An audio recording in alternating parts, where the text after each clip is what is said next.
From unleaded rejuvenation to pure diesel vegetation, good morning, good afternoon, good evening. I'm Jason Burns. And I'm Danny Nucci, and this is the What About podcast. Danny, you recently attended a Jane's Addiction show. I want you to share with our people the highlights. Give us what was it? Was it a club show? Was it a late show? What was it? It was pure magic is what it was. It was absolute magic. You talked about seeing them on our podcast with Art Alexakis the first time you saw them. Was it at the same feeling of what the fuck am I seeing? Here's the thing. I've seen bands later, years later after I've seen them, maybe even after what was accepted as their heyday. And there's always a nostalgic kind of, it's so cool that we get to relive these songs again.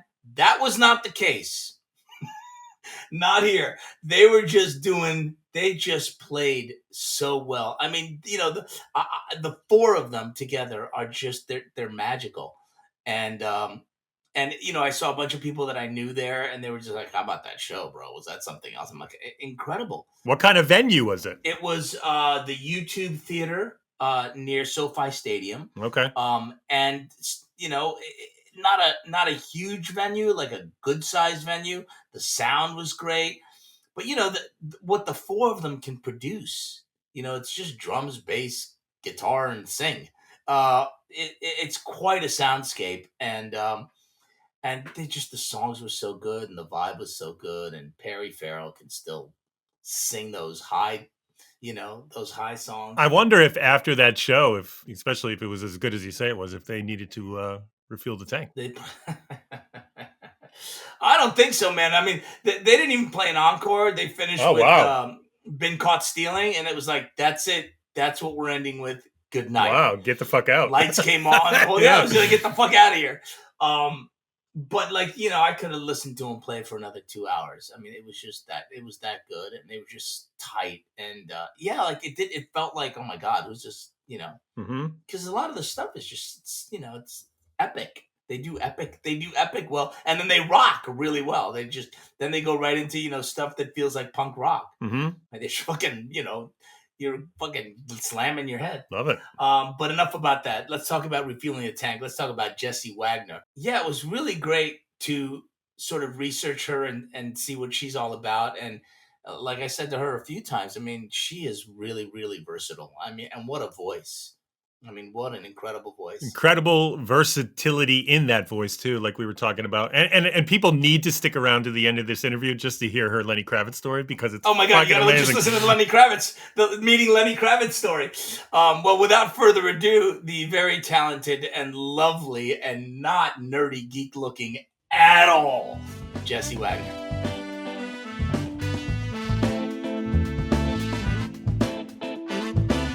About making coffee, all of a sudden, whoa. Well, that's great. It's great. It's so catchy and wonderful, but it's like constant. I'm glad that's why you're mad at me. Yes, that's it. That's it. Well, I'm also highly envious of your voice and your performance abilities, but that's a whole other story. That's more about me than it is about you. Well, I feel the love. I mean, I'm sorry for the little bit of hate, but I feel mostly love. No, it is. I mean, you really are quite the talent. We're happy to have you here. Thank you. And I guess the first question that I have for you is, when did you know? How did you know? And do you know? Because I'm sure you know at this point. You've had enough experience. And if you don't know, I'll send you to some YouTube sites where you can make your own judgment about yourself. However, how did you first know that, like, okay, this might be a thing? Well, if you don't know, now you know. No. Yeah, exactly. You know now. Wow. Let's see. It's funny. Growing up, I was always a very, very shy girl. So my mom would actually have to force me out to do stuff like for the church. She did a lot of stuff for the church. So we did a lot of church singing, and I was always trying to hide in the back somewhere. And Jessie, this was in Virginia, correct? This is in Virginia, Alabama. We moved around a lot, but I was born in Virginia. So yeah, that's partly where I was grounded, but we did move around a lot. But my mom, my sister are social butterflies, and they were always off and running, just hi, and I was, don't touch me, terrified of life, of people, of everything.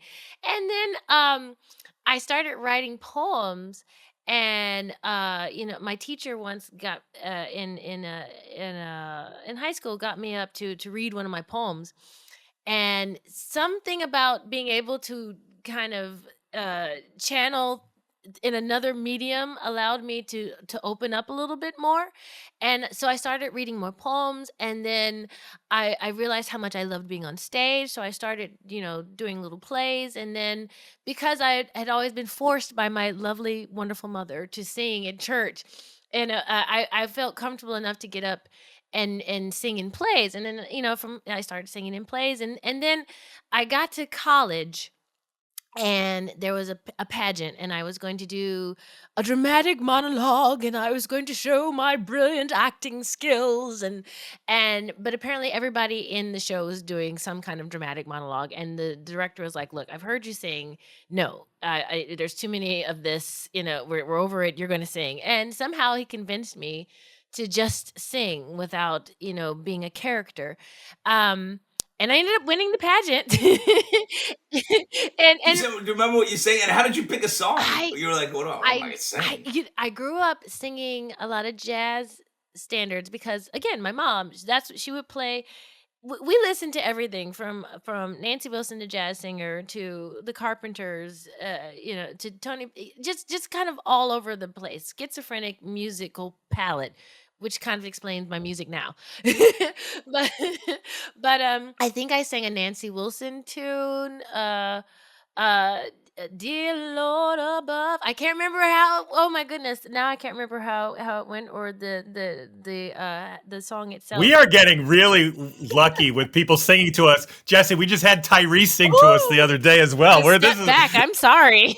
With that teacher who had you come up and do a poem in front of the class. Yeah. Was that poem, was that performative? Did you dive into the performance of that poem? I did. Somehow it unlocked something within me that I didn't know was there. It was the poem I remember. It was called "The Great Pax Whitey" by Nikki Giovanni, and it was way beyond my head at the time. I don't even know how I ended up with that song. It was so militant and powerful. Maybe that's what it was, because it was so powerful, and just reading it, it was like, wow, it spoke to me in a way that connected with this inner actress that I didn't know I had. And the next thing I know, I just realized how much I loved being on stage, and I could be that expressive person that I couldn't be in my regular life. I'm always more comfortable on stage than I am in public. And when in public, I tend to be like, deer in headlights.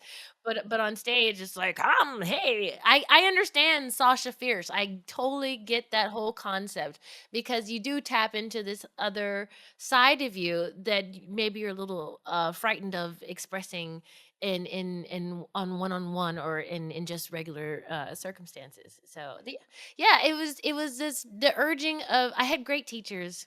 I really respect teachers that can recognize or see something in you that you can't see in yourself. And again, the pageant director who was like, sing, because he was just so sick of all the dramatic monologues. He'd had enough. It would have been the most So, boring. can you sing? I've heard you sing. You're great. Now, when you went to school, did you go, okay, I'm going to go to a school and study performing arts? When I went to college, I was full on biology major. That was my Sure. Wow. Sure. I was gonna. How sensible. I love Right, it. and that was my parents. They were like, look, I don't care what you do in life, just get your college degree. But my dad was kind of nudging, medicine. My dad's a doctor. Hence biology. So good. So good. Right. So then when I great. started singing, he was like, what happened? I went from biology, then I was like, no, I don't know if I want to do biology. Then I ended up, I have a degree in English. I majored in English because I thought, okay, I'll do law. I have an English major, a business management minor, and I'm still gonna do the respectable thing and be a lawyer. And then nope. Here I am. Which shocked my entire family, again, because they know me as the shy girl who would hide behind my mom, and they're like, what are you doing? This is not little Jessie. But when your mom was pushing you to sing in church, did you know you had a voice? Did you get that what she was pushing you towards was something that you were good at? I knew. I felt like I could sing when I was alone. I spent a lot of time composing stuff to myself. So, like I would be in the backyard and I would be like the evil queen and the beautiful princess, and I would sing to myself, and so I felt comfortable. I was like, "Oh, I think I sound good." I was still afraid of how it would come across to other people. But, to myself I was like, "Oh, I think I can sing." Yeah. But I guess at that time at church, given that it was just part of the routine of what you guys did, I mean, everybody sang, right? So Yeah. it's just like, oh, everybody, this is what we do. Everybody's singing. Everybody sings well. You know, It all sounds good. I guess we all thought it was going to be my sister. My sister, again, the social butterfly. You walk into a room, your eyes are focused on my sister. No, and she takes up all the attention because she's just so full of life and lovely. And Younger or older, my Jessie? older sister, she's just one of those people that you just can't help but love, and she sang. So everybody thought if anybody's going to be the singer, it's going to be Javon. She's this effervescent, just beautiful personality, everything. Not this weird little sci-fi nerd in the corner.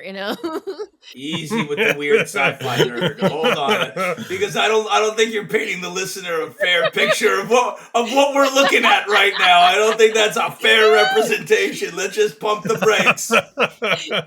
You're very kind. Wait, That is not the image. I'll go get my ears if you want. I'll get my elf ears. No, I understand. Listen, I work with Jason. I'm very familiar with sci-fi nerds. It's a friend of the podcast, believe me. Did you have other people who, like mentors in your early years that you said, "Oh, this is somebody I want to follow in the footsteps of"? Musically, I had people that I listened to, like again, like Nancy Wilson.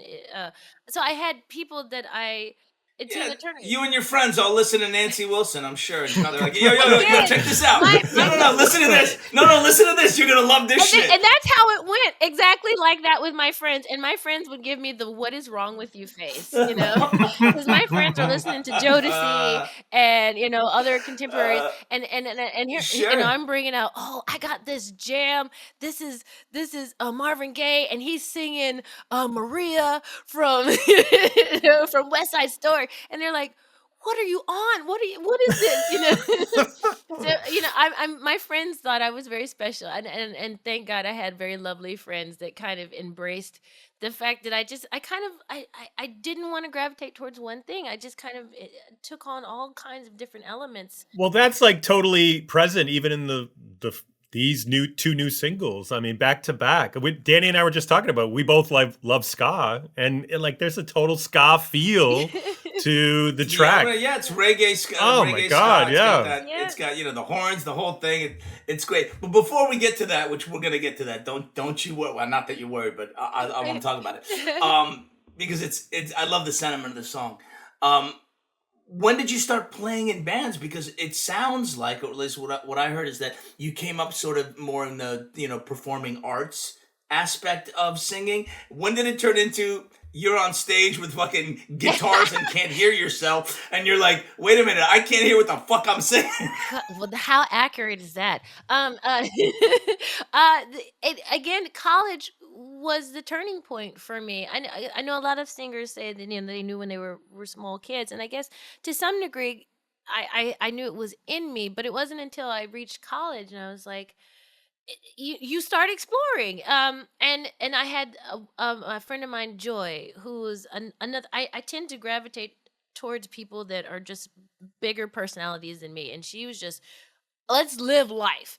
And I love that she was let's live life kind of person, because she would introduce me, or somehow we would find people to perform with. Like, I think we were in a cafe somewhere, and these two guys were on stage, and they were singing "Stir It Up," that's what it was, and we were adding the harmonies to it, and the guys were like, "Oh, that's great, do you guys want to sing with us?" And we're like, "Yeah, let's go."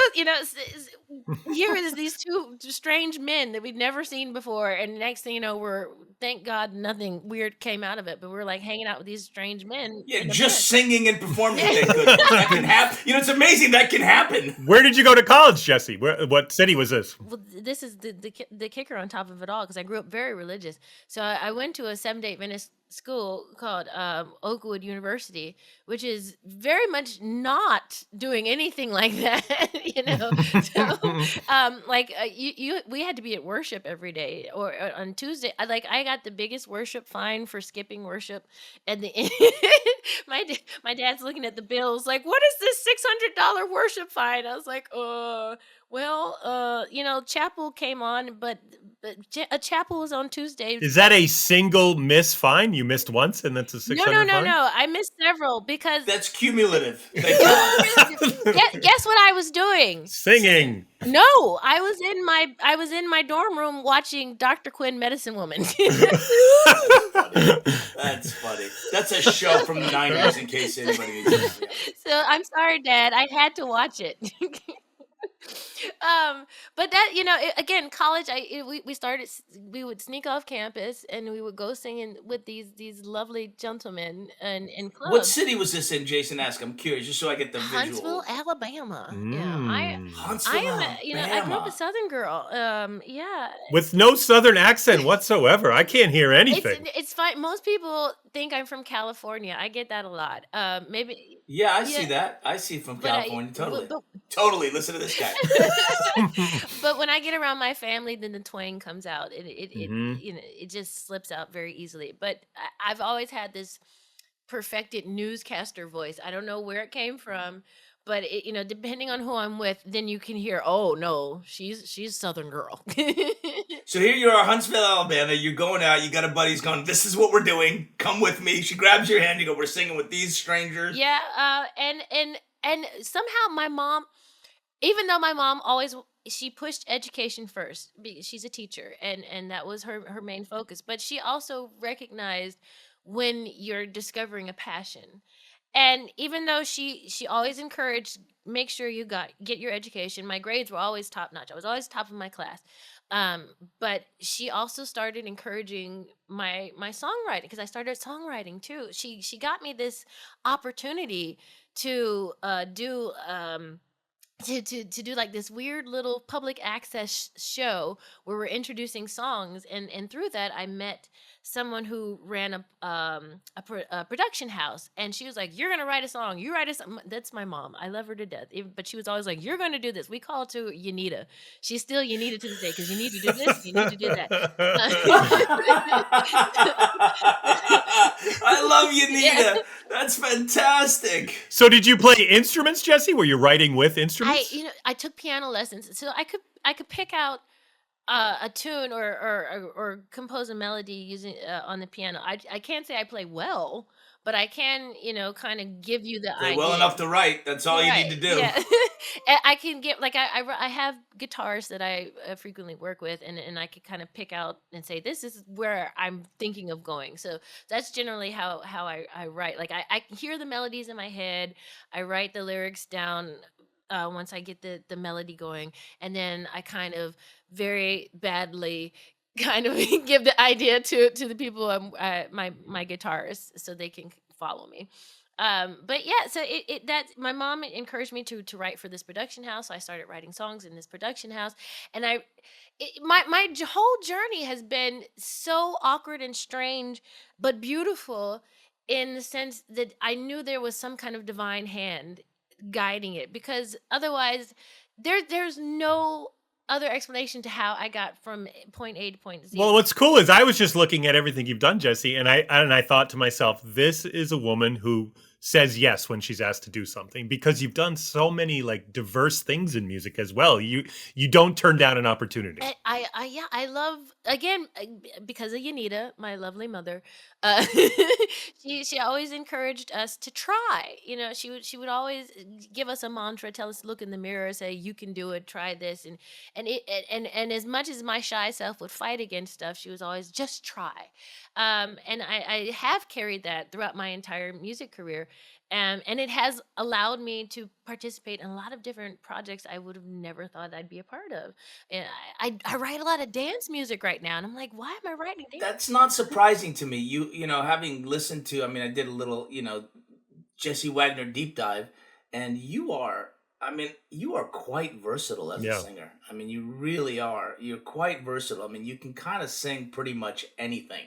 I mean, I was listening to Shoes Droppin', is that right? Is that the name of the Yes. record? Because I Mhm. fucking can't remember a fucking thing. But yeah. That's And I was listening to Hard to Let You yeah. Go, and I'm going, God damn, that reminds me of Joni Mitchell. Thank you. Thank Like you. I'm like, God damn, that reminds me of Joni. You know, which coming off the one right before, which is was it one and hold on. Over and Over, which is such a soul tune, right? Which is such a soul tune, and then listening to that one and going, oh man, that's like a whole other vibe. Yep. So it's not surprising. When did you get that first thing where you were going on a bigger tour, a longer tour, and you basically were told, Jessie, this is lovely what you're doing. Drop your life, pack a bag, and you're coming with us. So my first major tour was with Nile Rodgers and Chic. And Oh. I know, way to jump in. Well, good thing is you're gonna hear your voice with Nile Rodgers because it's just, and you're gonna know where you are at all times. Wow. Again, a divine hand, because I had no access to this man in any way, shape, or form. I got a job as a pharmaceutical sales rep. Again, my shy self, who's terrified to go up to anybody. I know that's like the opposite of what. This is why I say there was a divine hand guiding my Mhm. career, because I was working in Nashville as administrative assistant, and my boss, God bless him, Malcolm May, he knew exactly what I wanted to do. He knew I enjoyed singing, and he knew I wanted to get to New York, because I was like, in my mind, New York is like, you can make it there, you can make it anywhere, you know. And what were you thinking in New York? Were you thinking like Broadway? Were you thinking like I'm gonna get on stage on Broadway? Were you thinking like music recording? When I got here, I did audition for Broadway shows. I was just kind of all over the map trying to see where I would fit. Sorry to jump around, Jessie, but when you were an administrative assistant in Nashville, were you performing at night? I was doing commercials. I was singing in little clubs. I was writing, and yeah, I was honing the skills. And what a great place just to like feed off Right. the energy of all the other creativity as well. It's just Exactly. You know, again, divine hand, because I don't even know how I ended up in Nashville. It's like, you know, my mom was living there, I think, at the time. She said you need to move there. Right. That's what she said. Yeah, she's like, you need to move You need here. to move there is what you gotta do. Yeah. You need to move to that. Sorry, so we're interrupting you, and I do want to hear what you have to say. So you're a pharmaceutical rep. Your boss knows that you really love singing, and go on. And the funny thing is, like, I'm going to see these doctors, and I'm like the worst at, like, here, buy my drug, you know. They would like push me out the way, you know. So finally I just kind of gave up. I'm like, look, I know I'm bad at this. I really just want to sing. And then the doctors were like, oh, okay, let's talk about that, you know. So that actually got me scripts. Not a great gig for an introvert. No. That job. No. Not a great gig for an Terrible introvert. job. Like, how did I get this Salesperson, job? yeah. You know, again, divine hand. So the divine hand got me from Nashville to New York, because as a kid, I'm an East Coast girl, and that was always like, you got to get to New York. New York is where it's at, you know. It was just always in my head as the place to make your dreams happen. So I got the job in New York to be a pharmaceutical sales rep, and my mom was working with someone who had a connection to Omar Hakim. Omar Hakim is an amazing drummer. Sure. Incredible drummer, of Yes, course. and he was with Chic at the time. So I was actually doing a side project with Omar Hakim, writing and recording with him, or kind of like a rock soul album. And he was like, you know what? Chic is looking for a girl. Are you interested? And I was like, Hold on, wait a minute. How did you hook up with one of the greatest drummers on the planet? again, Your mom. my mom, Yanita is amazing. Yanita is just a force. I hope she's your manager, business manager or something. She would agree with you if she's, you know, she listens to this. She's gonna be like, I told you. So no, she was working on Johnny Cochran's book tour, you know, this is before he passed, and she had met someone who was best friends with Omar Hakim, and who he was actually briefly my manager, not Omar, but the guy, James Golden. Sure. And he was like, "Yeah, I want to introduce you to my friend Omar. He lives in New York. Play him some of the stuff that you were working on in Nashville." And I did.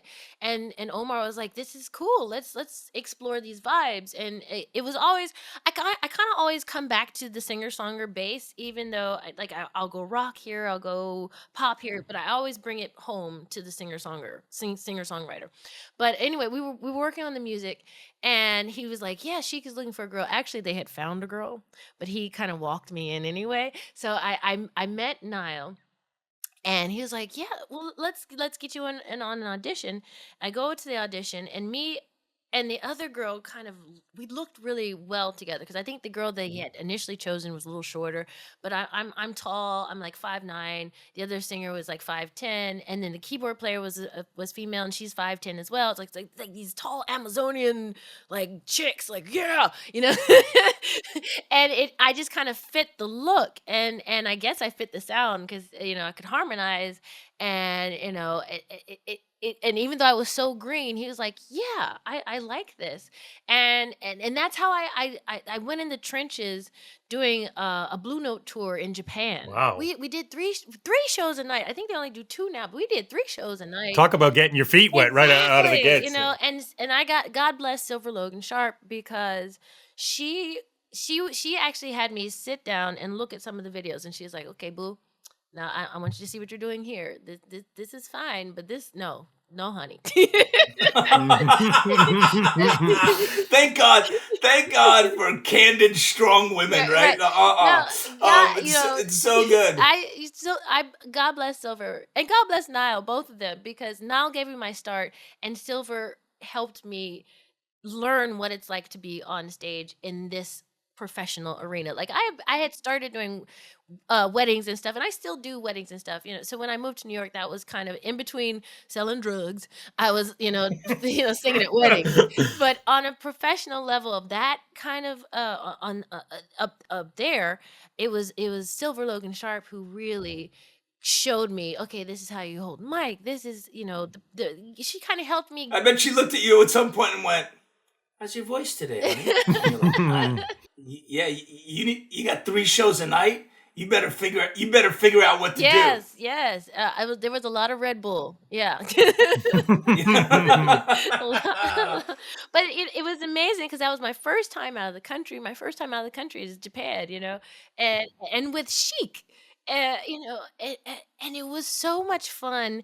And again, even though I was so green, everybody in the band was so helpful and so loving and so kind, and the music was killer. I mean, you can't top these Yeah, songs. those songs are so good. Plus, you're playing with Niall and friggin' Omar Hakim. I I mean, know. if you're not locked in rhythmically, you never will be. I mean, just so good. I mean, I've played with some serious bands, but yeah, I mean, the groove was so tight, and Oh my God, they just lock and go. It's insanity. What's great about that tour too is that what a way to kick off a resume. The Right? next one you go into, you'd be like, "Oh yeah, you could start right with the first one there and look at all those names." Right. So I want to fast forward, because I do want to talk about your music. I mean, I will say this: what a shock when you started doing your own stuff, right, and doing your own thing as the main artist. What a difference it is to have to try to find an audience rather than walk up to a mic and have an audience already there. It's like an entirely different world, right? Yeah. So when you ended up with Lenny Kravitz, which by the way makes the most sense of anything that you've said thus far, just because he's so versatile. Right. He pulls from so many different musical. His musical palette is so vast, and even though it always sounds like Lenny, he pulls from everything. So you had to be versatile to sing with him. When people ask me for on interview questions, they ask me, who's the person that you've always wanted to work with, and it was Lenny Kravitz, because of that, because he embodies so many different genres, but he's still so authentically Lenny. Right. And I feel like, I don't know if I'm pulling it off, but I feel like in some ways that's, even though my songs are all kind of all over the place, it still has this cohesion with my voice, my sound, Uh, so it doesn't sound like okay, she just doesn't know what she wants to be. It's still you. Same thing. Yeah, same thing as Lenny. Yeah, so that was like a dream come true, being able to work with Were him. you on the Guns N' Roses tour with Yes, Lenny? yeah. Oh, then I saw you. I saw you at Gillette Stadium. There we go. That was amazing. Every show with him was amazing. We were doing these huge huge stadiums, and the crazy love that he would get from the fans, and he would have just jams. That I loved that about working with Lenny and with Nile. Those were the two bands that just kind of just broke off and just went into these massive long jams. And you're on stage, like I'm on stage as a spectator myself, just like almost forgetting to play tambourine because I'm just like, oh my God, are you hearing this? What about Refueling the Tank? So it's interesting that I Just Can't Today leads us right into our topic. You can't separate the sort of sentiment of the song from our topic. Did you go through a period where you like had to shut it down? Shut down the music? No, just shut down everything. Everything. Like, the brain. I need to reboot. I need to reset. I need to come out. I mean, we refueling the tank, sort of insinuates that the tank is empty. Yeah, I mean, like I put out Shoes Droppin', COVID hits, and I got a lot of good responses from it. There was talk of me going on tour with this one group, and I was so excited because I was like, "Oh, this is finally happening." Because again, I've done spot dates here and there with my music, but I've never had like a tour proper with Jessie Wagner. And here it is. It was like it's finally happening, and then the world shut down. So yeah, that was hard to kind of come back from all that, and even as the world started to come back, I still wasn't able to put together something that would work for Shoes Droppin' because at that point Shoes Droppin' had passed, and I still do the songs, still do the here and there a lot in New York, but that moment it passed. So it was a little depressing, and even now, there are days where I'm like, what the heck am I doing? And I think every musician feels that way. I think every person feels that way. Every person, yeah, and that The hell am I doing? and that's definitely where that song came from. It's like, you know what, I need a day where I'm just gonna eat popcorn, drink hot chocolate. I'm gonna watch Emily in Paris and call it a day. I just can't today. Today I'm just gonna be a bum. Today is non-productive. Today is not productive, and everybody needs a day like that, just to say it's okay to be a bum every once in a while and regroup, and then tomorrow, you'll get it together. And just like in the song, I'm like, pen's gone dry, writers without a word. Because if you force yourself, it's not going to happen anyway. Yeah. So why not just come in fresh the next day? Exactly. And I tend to do when I'm writing a lot of my dance songs, and because those are a little harder because I'm usually writing for other people, and that you have deadlines. But and there are some moments where it's like, okay, I know it's due tomorrow or it's due Wednesday or whatever. It's not in me. I don't have the melody. I can't do it right now. I'm going to stop. I'm going to go for a walk. I'm going to do whatever I need to do. And then 8 o'clock in the morning, I'm going to get up and I'm going to write. Did you hear that, Jason? Stop. Jason's a writer. He'll power through. I mean, the guy did you hear that, Jason? Like, stop, reboot. You hear that? I don't have a you need it in my life, but I have the voice saying you need to get up and work. Yeah, I have that voice to keep me on deadline. But there are just, if it's not there, it's not there, and I just need to take some time to be like, assess what's going on in my life and just breathe. Yeah. Well, and sometimes I don't know if it's like this for you, Jessie, but for me, like when I shut out everything else and I just kind of quiet the brain, that's when things start coming to me as well. Like when I'm not focused on doing it, right? Or like they say with love, if you're looking for love, you're never going to find it. If you're looking for that hit, whatever you're writing, you're not going to find it. Yeah, and that typically for me when my songs come in dreams, I will wake up and write down something. Or I'll be driving. That's typically when the melodies come to me. I'm driving mindlessly. I might be listening to something on the radio, and then somehow I get like a counter melody in my head, and I'm like, I turn that off, and then I hit record on my phone to try and keep the melody, so I can come back to it. But it's dream writing and composing on the road. Let me ask you something, because when I come off location and I get back home, right? I've been building a list in my head of all the things that I now am gonna be able to like get done or do, and then I just friggin' drop right into a black hole where I want to do nothing. Because you have so much on your list? Is that what it is? Or just I didn't even know I was doing it. I'm just like, oh yeah, because it's like being on tour in a sense where you're kind of, this is what you're not doing anything Right. else.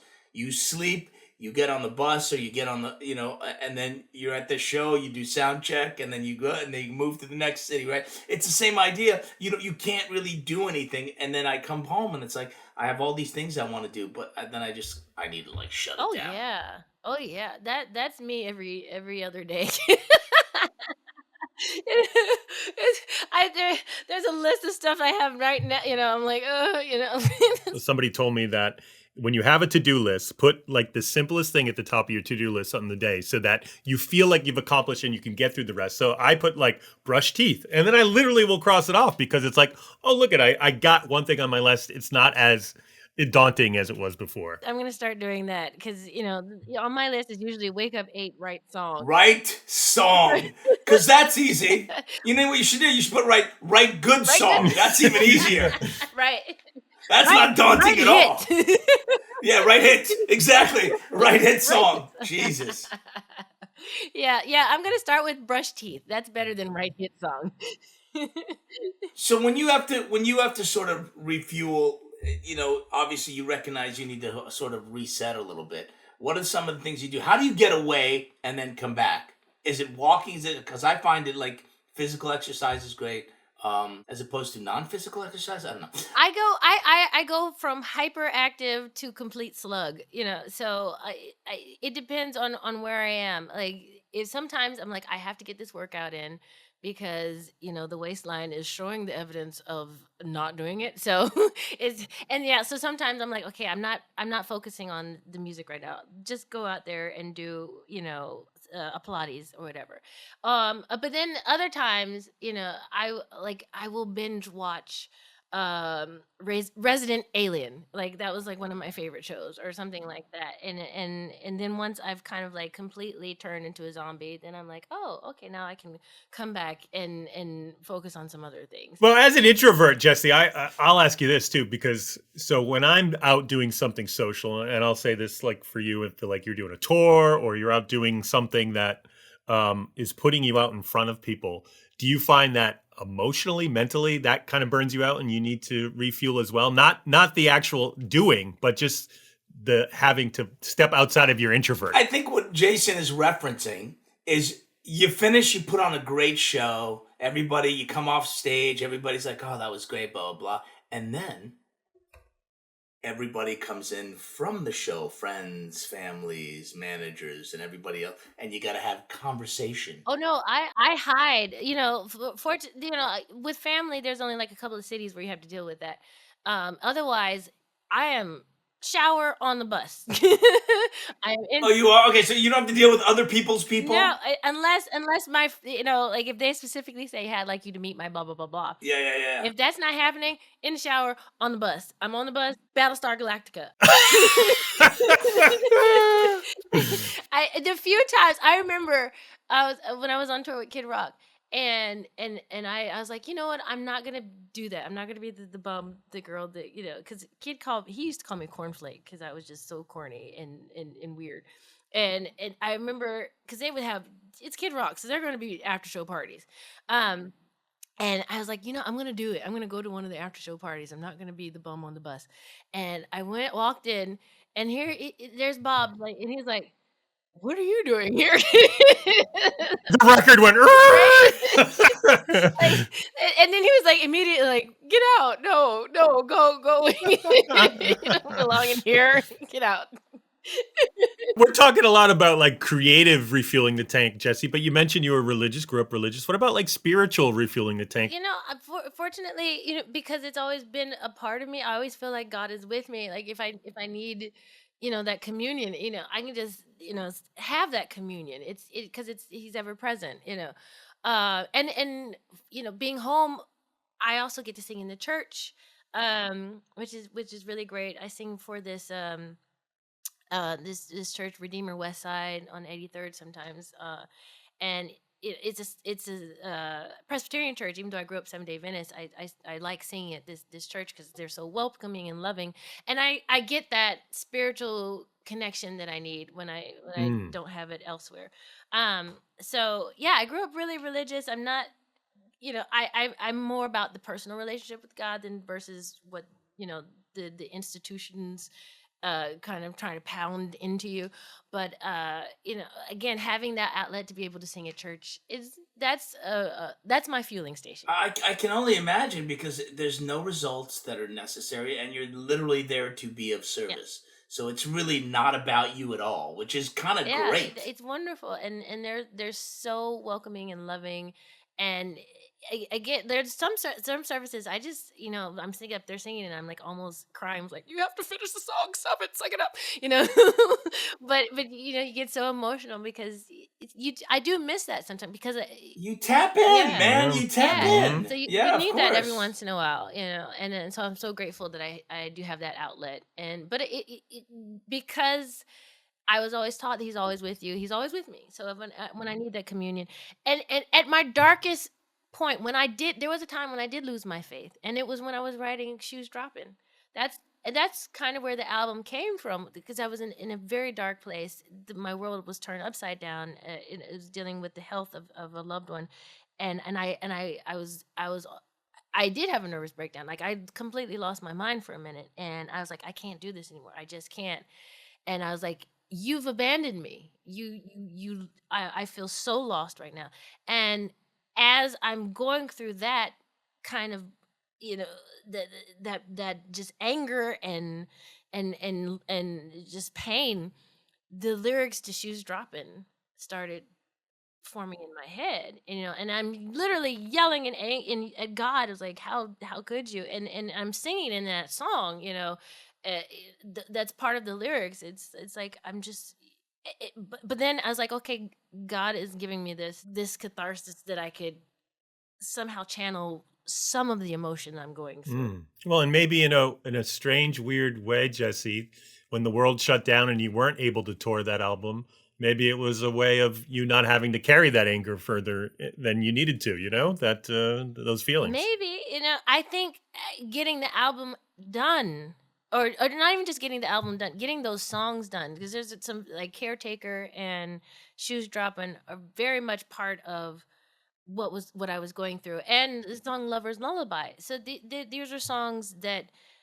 came to me in my darkest moment, and through writing those, I was able to reconnect with my spiritual side, and I felt like, okay, God hasn't completely abandoned me. I just don't understand what he's preparing me for or what I'm going through, but I'm not alone. And I'm, even though I felt like I lost my faith, I felt it coming back. I felt his presence. Well, and this is going to be a terrible transition. Horrible. I can't wait. No, this is horrible. I can't wait. Because I have a listener question, and it's a horrible transition. But you know what? This is what we do here on the podcast. So Marabella R. Okay. Wants to know. Oh boy. Is Lenny as handsome in person as he is on TV? Worst transition. And by the way, there's about 16 E's.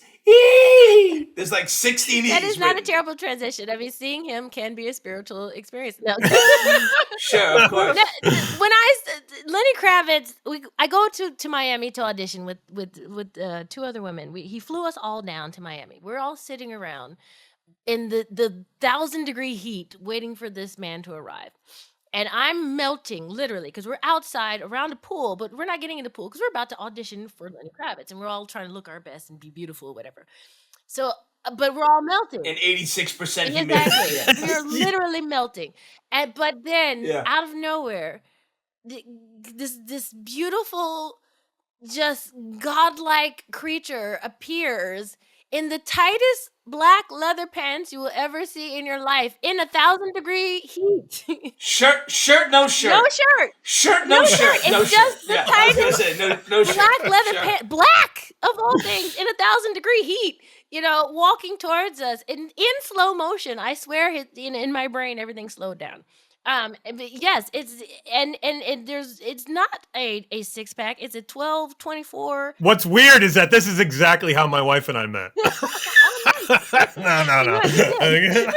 Yeah. Yeah. So yes, you have this beautiful, Adonis approaching in the tightest, again, tight. I can't Mhm. express how tight the pants are. And you're trying to look cool, but you're melting. Somehow he's not melting. He's just glistening in the sun. Sure. And then he's like, we're talking for a minute. He's like, okay, let's go inside and do this audition. And he's like, let me go grab my shirt. He goes to grab his shirt. The shirt that he comes back with is sleeveless. It is unbuttoned. It is sheer. Ain't no shirt at all. It's not. I'm like, why didn't you just say, let me grab my fabric? So, what was the point?